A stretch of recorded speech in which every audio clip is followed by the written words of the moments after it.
لیکن سبھی باتش خانزادہ کے آگے مجبور تھے۔ جب تک وہ اپنے من کی نہیں کر لیتا تھا وہ چین سے نہیں بیٹھتا تھا، اور اپنی جان سے پیارے بھائی ارتضیٰ خانزادہ کو کھونے کے بعد تو جیسے وہ اپنے حواس ہی کھو بیٹھا تھا۔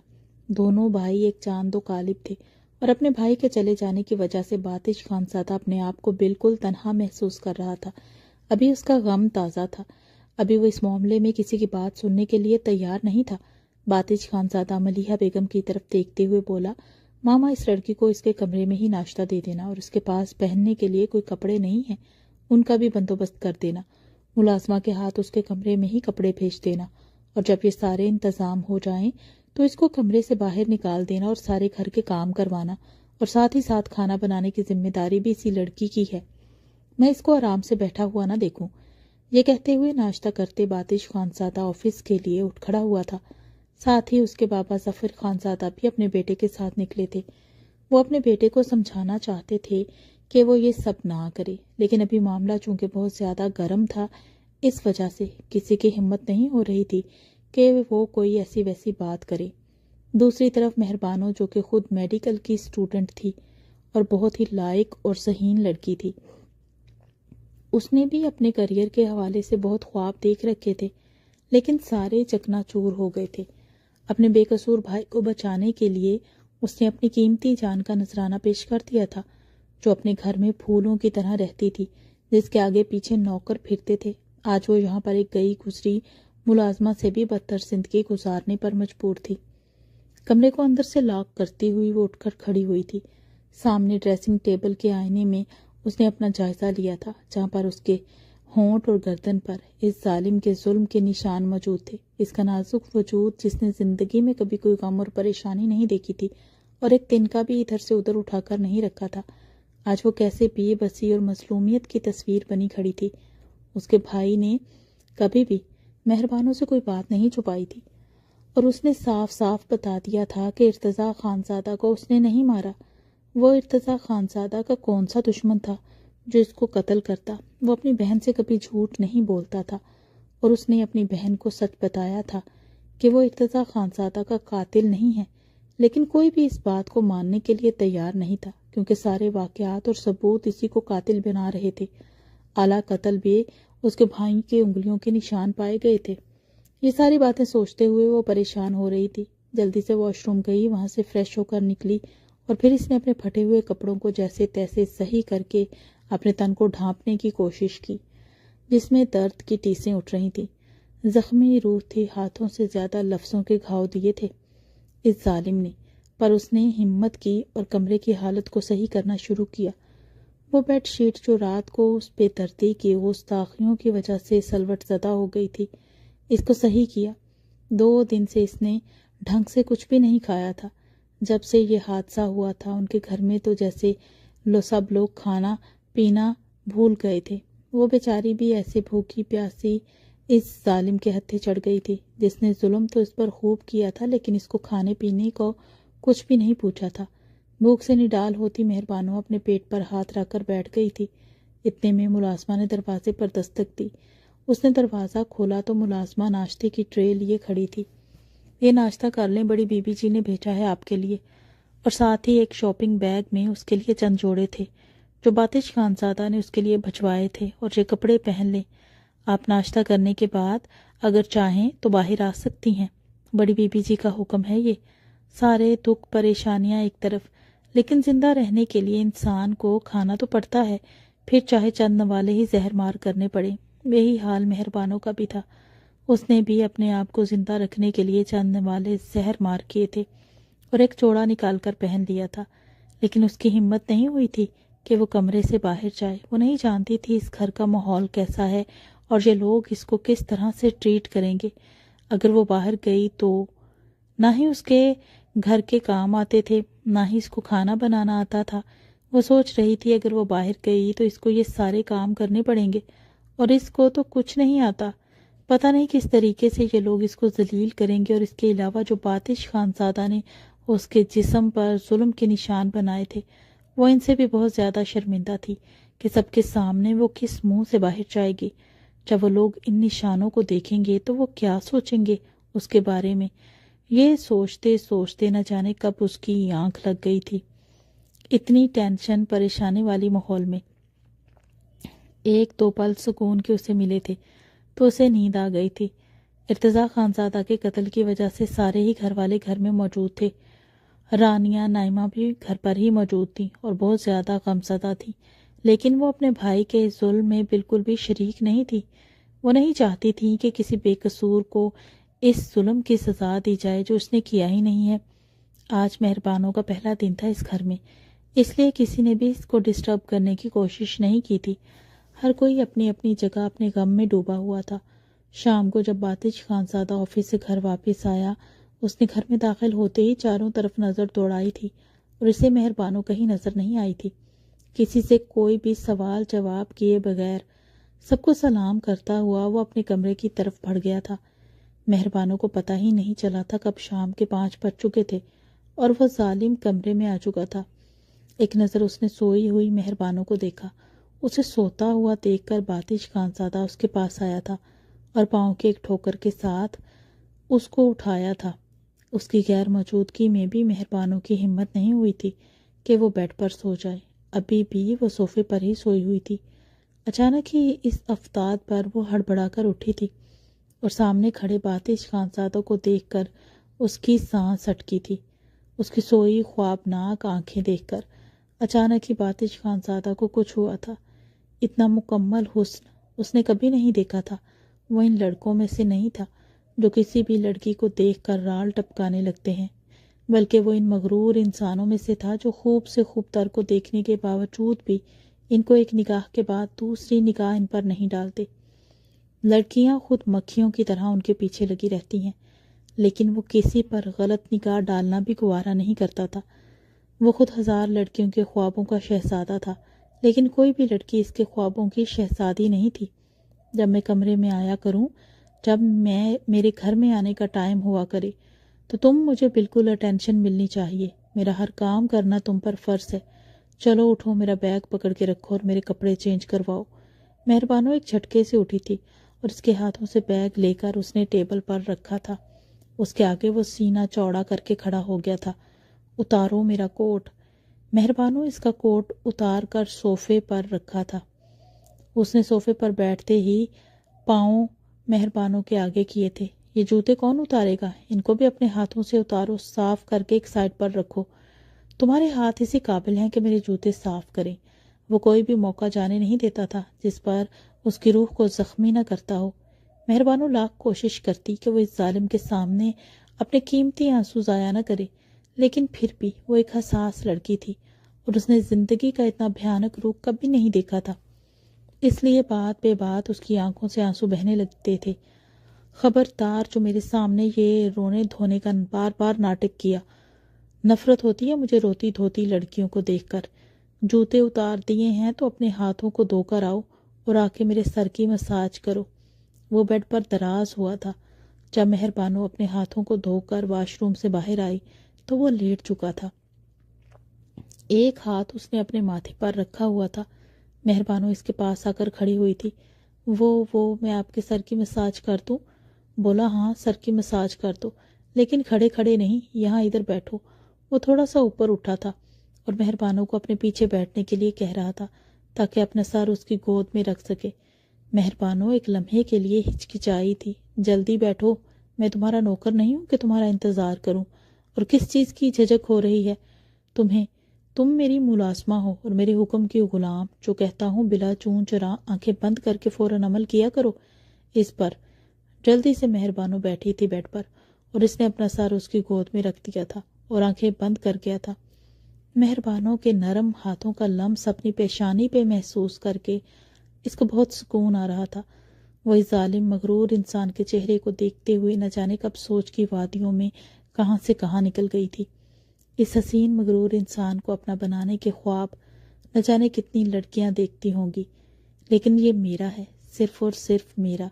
یہ ظالم مجھ پر ظلم کرے، چاہے میری جان لے لے، لیکن مجھے یہ دل و جان سے قبول ہے۔ یہ سب سوچتے سوچتے وہ نہ جانے کب بے دھیانی میں اپنی انگلیاں اس کے چہرے پہ پھیرنے لگی تھی۔ اس کے بالوں کو سہلاتے سہلاتے وہ اور ہی دنیا میں نکل چکی تھی۔ جب آتش خانزادہ نے پٹ سے آنکھیں کھولی تھی، ایک نظر اس پری چہرہ کی طرف دیکھا تھا جو اپنے ہی دھیان میں مگن اس کے چہرے کو پیار سے نہار رہی تھی۔ مہربانوں کا اتنا مگن انداز میں اپنی طرف دیکھنا باتش خانزادہ کو بہت سکون دے گیا تھا۔ 2 پل کے لیے دونوں کی آنکھیں چار ہوئی تھی۔ بجلی کی تیزی کے ساتھ باتش خانزادہ پلٹا تھا اور مہربانوں کو اپنے نیچے کرتا اس کے اوپر جھکا تھا اور اپنی گہری نظروں سے اس کے چہرے کا جائزہ لے رہا تھا، جبکہ اپنی چوری پکڑے جانے پر مہربانوں کا گھبراہٹ سے برا حال تھا۔ وہ اس کے مکمل حسن کی نرماہٹوں کو محسوس کرتا ہوا بے خود ہوا تھا۔ مہربانوں کا گھبرایا ہوا حسن اسے دیوانہ کر رہا تھا۔ اس نے تیز تیز سانس لیتی ہوئی مہربانوں کی گردن میں منہ چھپایا تھا، ہولے ہولے اس کو چومتا ہوا اس کے رخساروں سے لے کر اس کی آنکھوں اور اس کے ہونٹوں پہ جھکا تھا۔ مہربانوں اس کی اتنی قربتیں پا کر شرم سے پگھلی جا رہی تھی۔ اس نے اپنی آنکھیں بند کر لی تھی۔ اس سے پہلے کہ باتش خانزادہ مزید اپنی کارروائیاں آگے بڑھاتا، کمرے کے دروازے پر دستک ہوئی تھی جس نے اچانک ہی اس کے ٹرانس کو توڑا تھا۔ ایک جھٹکے سے وہ مہربانوں سے دور ہوا تھا اور کن اکھیوں سے اسے گھورتا ہوا بولا تھا، اٹھو یہاں سے اور صوفے پر جاؤ۔ اپنے بالوں کو درست کرتے ہوئے وہ دروازے کی طرف بڑھا تھا۔ اس نے دروازہ کھولا تو سامنے ملازمہ کھڑی تھی۔ صاحب جی، آپ کو بڑی بیگم کھانے کی ٹیبل پر بلا رہی ہیں۔ وہ کہہ رہی تھی کہ ساتھ میں بی بی جی کو بھی لے کر آئیے گا۔ اچھا، ہم آتے ہیں، آپ ان سے کہہ دیجئے۔ یہ کہتا ہوا وہ دروازہ بند کر کے واپس پلٹا تھا۔ تم کیا سوچ رہی ہو کہ تمہیں میں گھر کا فرد بنا کر کھانے کی ٹیبل پر لے کر جاؤں گا؟ سوچنا بھی مت۔ تم میری زندگی میں وہ حیثیت رکھتی ہو جس کی حیثیت میرے گھر کے ملازموں کے ساتھ کھانا کھانے کی بھی نہیں ہے۔ مہربانوں حیران نظروں سے اس ظالم کے پل پل بدلتے ہوئے روپ کو دیکھ رہی تھی، جو پل میں تولا اور پل میں ماشا ہوتا تھا۔ اسے سمجھ نہیں آ رہی تھی کہ وہ شخص اس کو اپنی زندگی میں شامل کرنا چاہتا ہے یا پھر اپنے دشمنوں کی لسٹ میں شامل کرتا ہے۔ آپ میرے ساتھ کوئی بھی سلوک کریں، میں کیا کہہ سکتی ہوں؟ میں تو ایک بے بس انسان ہوں جو اپنی مرضی سے سانس بھی نہیں لے سکتی۔ اس کی سانسوں کی ڈور ایک ایسے شخص کے ہاتھ میں ہے جو اس کے سیاہ و سفید کا مالک ہے۔ چاہے تو ایک پل میں میری جان لے لیں، چاہے تو پل پل مجھے ماریں۔ مہربانوں کے ان باتوں کو سن کر باتش خانزادہ کو روح کی گہرائیوں سے خوشی ہوئی تھی۔ شاباش، بہت جلدی تمہیں اپنی اوقات کا احساس ہو گیا ہے جو میری نظروں میں تمہاری ہے۔ جلدی سے جوتا لا کر میرے پاؤں میں پہناؤ۔ اپنے بالوں کو سیٹ کرتا ہوا وہ کمرے کا دروازہ کھول کر باہر جا چکا تھا۔ مہربانوں اپنی روح، اپنا دل، اپنی جان اس ظالم پر ہار چکی تھی۔ نیچے کھانے کی ٹیبل پر پہنچا تو اس کی ماں ملیحہ بیگم اور دادو عالیہ بیگم اور بہن رانیہ اور نائمہ اور بابا ظفر سبھی کھانے کی ٹیبل پر موجود تھے۔ نائمہ بولی، بھائی آپ بھابھی کو بھی اپنے ساتھ لے آتے۔ باتش خانزادہ نے غصیلی نگاہوں سے نائمہ کی طرف دیکھا تھا اور بولا، خبردار، اس لڑکی کو اپنی بھابھی کہا تو وہ کوئی تمہاری بھابھی نہیں ہے، وہ ایک بنی ہوئی لڑکی ہے۔ جن لوگوں نے میرے بھائی کا قتل کیا تھا ان قاتلوں کی لڑکی ہے جو کہ خون بہا کے بدلے میں آئی ہوئی ہے۔ تمہاری بھابھی وہی بنے گی جو میری پسند ہوگی۔ اس لڑکی کو اپنی بھابھی کی لسٹ میں شامل مت کرنا۔ دادو عالیہ بیگم بولی، بیٹا پر اس کو کھانے کے لیے تو لے کر آتے۔ دادو، وہ کوئی ہمارے گھر کا فرد نہیں ہے جس کا کھانا کھانے کی ٹیبل پر ہونا لازمی ہے۔ آپ ایسا کریں، اس کا کھانا اس کو کمرے میں پہنچا دیں۔ میں اس کو اپنے ساتھ برابر میں بٹھا کر کھانا نہیں کھلا سکتا۔ اس کی ماما ملیحہ بیگم نے بھی اپنے بیٹے کو سمجھانے کی کوشش کی کہ بیٹا یہ سب ٹھیک نہیں ہے، وہ بھی ایک انسان ہے۔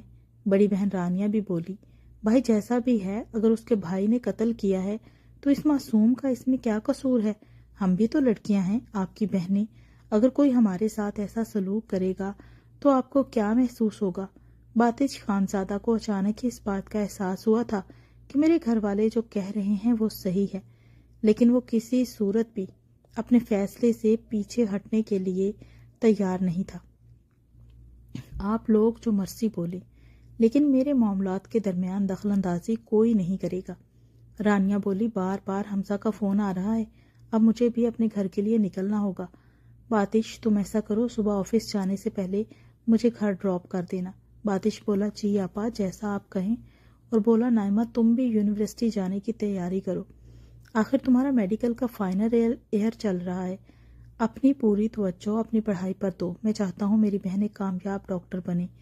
نائمہ کہنے لگی، بھائی میں آپ کو مایوس نہیں کروں گی، انشاءاللہ آپ کی بہن ایک کامیاب ڈاکٹر بن کر آپ کو دکھائے گی۔ نائمہ کی بات پر سب لوگوں نے ہی انشاءاللہ بولا تھا۔ ہلکی پھلکی باتوں کے درمیان انہوں نے رات کا کھانا کھایا تھا۔ مہربانوں کا کھانا انہوں نے کمرے میں ہی بھیج دیا تھا۔ کھانا کھانے کے بعد سب لوگ اپنے اپنے کمروں میں چلے گئے۔ باتش خانزادہ بھی اپنے کمرے کی طرف آیا تھا۔ کمرے کا دروازہ کھولا تو سامنے مہربانوں کہیں بھی نہیں تھی۔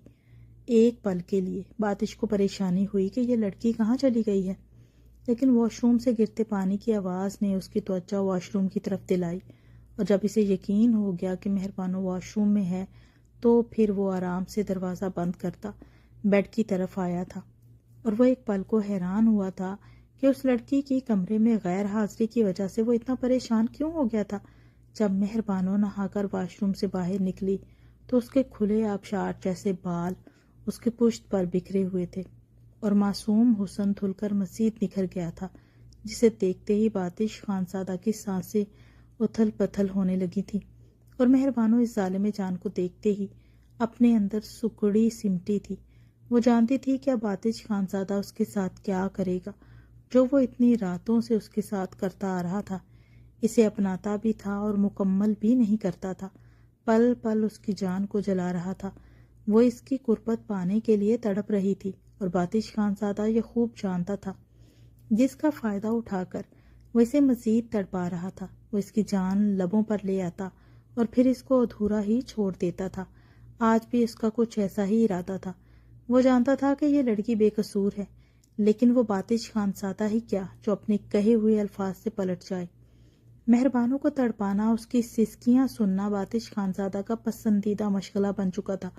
اس کی آپا رانیہ کی ایک نند تھی، نور، جو باتش خانزادہ پر کافی عرصے سے ڈورے ڈالنے کی کوشش کر رہی تھی، لیکن باتش خانزادہ اس کو گھاس نہیں ڈالتا تھا۔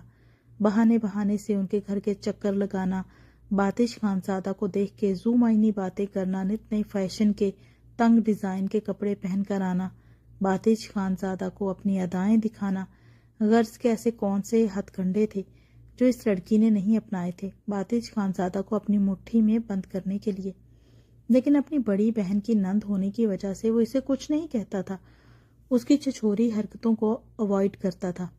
ادھر رانیہ کے شوہر حمزہ نے بھی رانیہ کے کان میں یہ بات ڈال دی تھی کہ وہ اپنی بہن کا رشتہ باتش کے ساتھ کرنا چاہتا ہے، اس لیے وہ یہ بات گھر میں کرے۔ یہ ساری باتیں ارتضیٰ خانزادہ کے قتل سے پہلے کی تھیں۔ رانیہ نے گھر میں اپنی نند نور اور باتش خانزادہ کے رشتے کی بات کی تھی، جسے باتش خانزادہ نے سرے سے ہی انکار کر دیا تھا۔ وہ اس قسم کی لڑکی کو اپنی زندگی کا ساتھی کبھی نہیں بنانا چاہتا تھا۔ جب سے نور کو پتہ چلا تھا کہ باتش خانزادہ ونی میں آئی ہوئی لڑکی کو ایک نوکرانی سے زیادہ کا درجہ نہیں دیتا، تب سے اس کے ارادے پھر سے بحال ہوئے تھے۔ وہ بار بار باتش کو فون کرتی تھی، بار بار بیہودہ میسیجز کرتی تھی۔ باتش خانزادہ گہری نظروں کو مہرو کو دیکھ رہا تھا جب اس کی کال آئی تھی۔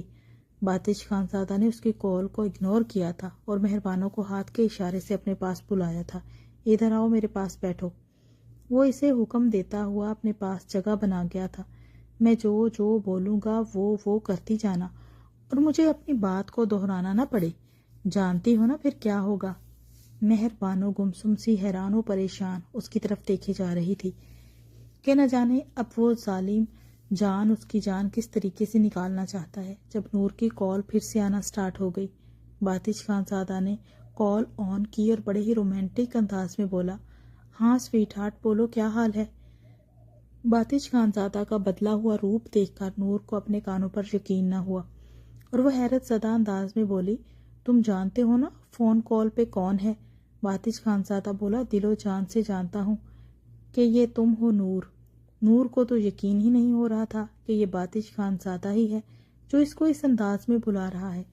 باتش خانزادہ بولا، نور تم اب گھر کیوں نہیں آتی؟ گھر کا چکر لگاؤ نا، تمہاری حیثیت بدل تو نہیں گئی ہے؟ وہی پہلے والی حیثیت ہی ہے، میں چاہے شادی شدہ ہو گیا ہوں، لیکن یہ شادی محض ایک بدلے کے لیے کی ہے، جس کے پورا ہوتے ہی میں پرسکون ہو جاؤں گا۔ اس کی بات سنتے نور ہواؤں میں اڑنے لگی تھی۔ نور سے باتیں کرتے کرتے وہ مہربانوں کے چہرے کے اتار چڑھاؤ کو نوٹ کر رہا تھا جو اس کی باتوں سے اندر ہی اندر چل رہی تھی۔ وہ اٹھ کر جانے لگی تو باتش خانزادہ نے اس کو ہاتھ کے اشارے سے بیٹھنے کے لیے بولا اور ایک جان نکال دینے والی نگاہ اس پر ڈالی تھی، ساتھ ہی اس کو ہاتھ کے اشارے سے اپنی قمیض کو ریموو کرنے کے لیے بولا تھا۔ نور، تم اپنے وہ پنک والے ڈریس میں بہت حسین لگتی ہو، اس میں تمہارا فگر بہت جان لیوا ہوتا ہے۔ وہ دیکھ تو مہربانوں کی طرف ہی رہا تھا جس نے پنک کلر کی قمیض پہنی ہوئی تھی اور باتیں نور سے کر رہا تھا۔ مہربانوں کو اس بات کا کوئی خیال نہیں تھا کہ اس نے کس کلر کی قمیض پہنی ہے۔ باتش خانزادہ نے گہری نظروں سے اس کی طرف دیکھا کہ ابھی تک اس کی بات کیوں نہیں مانی۔ جلدی سے مہربانوں کے ہاتھ حرکت میں آئے تھے اور اس نے اپنی قمیض کو اتار دیا تھا۔ پنک کلر تم پہ بہت جچتا ہے، دل کرتا ہے نور اس میں تمہیں دیکھتا ہی رہوں۔ نور حیران ہو رہی تھی کہ آج باتش خانزادہ کو کیا ہو گیا ہے۔ نور کی ریپوٹیشن کچھ اچھی نہیں تھی۔ نور بہت ہی بولڈ اور بے باک لڑکی تھی۔ اگر باتش خانزادہ اس کو اشارہ کرتا تو وہ اس کو تنہائی میں ملنے کے لیے اور اپنا سب کچھ سونپنے کے لیے بھی تیار تھی۔ اس کی انہی بے باک اداؤں کی وجہ سے باتش خانزادہ کو اس سے چڑ تھی، لیکن آج وہ خود بے باک گفتگو کر رہا تھا اس کے ساتھ، جو کبھی نور شروع کیا کرتی تھی۔ جب مہربانوں نے اپنی قمیض کو ہٹایا تو باتش خانزادہ اس کے نسوانی حسن کو دیکھ کے مسمرائز ہوا تھا اور ہاتھ کے اشارے سے اندر پہنے ہوئے کور کو اتارنے کے لیے بھی بولا تھا۔ نور نے کانپتے ہاتھوں کے ساتھ اپنی برا کا ہک کھولا تھا جس میں سے اس کے مستی چھلکاتے پیالے ایک دم باہر نکلے تھے۔ دودھیا رنگ کے سینے کے اوپر براؤن کلر کے پھول جن کو دیکھ کے باتش خانزادہ دیوانہ ہو جاتا تھا۔ ابھی بھی اس کا وہی دیوانوں جیسا حال ہوا تھا۔ مہرو کی حالت تو ایسی تھی جیسے کاٹو تو بدن میں لہو نہیں۔ شرم سے سرخ ہوتے گال، لرزتی پلکوں کی جھالر، کپ کپاتے گلابی لال ہونٹ، غرض کے انگ انگ چیخ کر باتش خانزادہ کو اپنی طرف بلا رہا تھا۔ ایک دم ہی باتش خانزادہ نے نور کو اللہ حافظ بولا تھا۔ اچھا نور، اب مجھے بہت نیند آ رہی ہے، تم سے صبح ملاقات ہوگی، گھر کا چکر لگا لینا۔ یہ کہتے ہی اس نے فون بند کیا تھا اور ایک جھٹکے سے مہربانوں کو بیڈ پہ لٹاتا خود اپنا بھاری بھرکم وجود لیے نرم و نازک مہربانوں کے اوپر سایہ فگن ہوا تھا۔ باتش خانزادہ کی یہ جان لیوا فرمائشیں مہربانوں کی جان نکال دیتی تھی۔ آہستہ آہستہ مہربانوں باتش خانزادہ کے حواسوں پر چھاتی جا رہی تھی۔ وہ ہر روز اس کو نامکمل ہی چھوڑ دیتا، یوں ہی اس کی جان کو نکالتا تھا، تڑپاتا تھا، چھوتا تھا، چومتا تھا، چوستا تھا، لیکن اس کو کبھی بھی مکمل نہیں کرتا تھا۔ اپنے جسم کی سختیوں کو اس کی نازک گہرائیوں میں کبھی نہیں اتارتا تھا۔ وہ اس کے ہونٹوں کو اپنے ہونٹوں سے ملاتا ہوا اس کے ہونٹوں کے جام کو پینے میں مصروف ہوا، اس کی دھڑکنوں کو اپنے ہاتھوں میں محسوس کرتے ہوئے مزید جذباتی ہوا۔ مہربانوں ان قربت کے لمحات میں مرنے والی ہو جاتی تھی۔ باتش ان لمحات میں کچھ نہیں بولتا تھا، بس اپنے ہاتھوں کی حرکتوں سے اس کی جان لیتا تھا۔ آہستہ آہستہ اپنی انگلیوں کو اس کے سینے پہ پھیرتے ہوئے ایک دم اس کے ابھار کو منہ میں لیتا ہوا چوسنے لگا۔ آج پہلی بار تھا جب اس نے یہ کام کیا تھا۔ پہلے تو وہ صرف ہاتھوں کے ساتھ ہی چھوتا تھا، اب اس نے منہ میں بھی لے لیا تھا۔ مہربانوں تڑپ رہی تھی، سسک رہی تھی، لیکن باتش خانزادہ پر اس کی سسکیوں کا کوئی اثر نہیں ہو رہا تھا۔ وہ گہری نظروں کے ساتھ اس تڑپتی ہوئی حسینہ کو دیکھ رہا تھا جو مکمل ہونے کے لیے بے تاب تھی، جو اس کے جسم کی سختیوں کو اپنی نازک گہرائیوں میں لینے کے لیے تیار تھی، لیکن باتش خانزادہ صرف اس کو ایسے ہی تڑپاتا تھا۔ آج بھی وہ اس کے تڑپنے کا مزہ لے رہا تھا۔ اچانک اس کی دھڑکنوں کو اس نے زور سے کاٹا تھا جس کی وجہ سے مہربانوں کی چیخ گونجی تھی۔ کمرے میں باتش خانزادہ مدہوش انداز میں اس کی گردن پر، اس کے سینے پر، اس کے کان کی لوح پر اپنے ہونٹوں کا لمس بخشتے ہوئے دھیرے دھیرے اس کی روح کو تڑپا رہا تھا، اس کے نرم و نازک وجود کو اپنی سخت باہوں کے گھیرے میں کس کے پکڑا تھا۔ اس نے جس پر مہربانوں کی روح سرشار ہوئی تھی، اس کی سانسوں کو پیتا ہوا وہ ایک بار پھر بے قابو ہونے لگا تھا، لیکن بس یہیں تک، اس سے آگے وہ کبھی نہیں بڑھا تھا۔ ایک دم مہربانوں کو چھوڑتے ہوئے، بیگانوں کی طرح اسے خود سے جدا کرتے ہوئے وہ سرد مہر انداز میں بولا تھا، جاؤ اپنے کپڑے پہن کر صوفے پر، مہربانو اپنے بکھرے وجود کو سنبھالتی ہوئی اپنے کپڑوں کو پہنتی ہوئی صوفے کی طرف بڑھ گئی تھی۔ وہ اس ظالم جان کے اس جان لیوا رویے کی وجہ نہیں جانتی تھی جو اس کے پل پل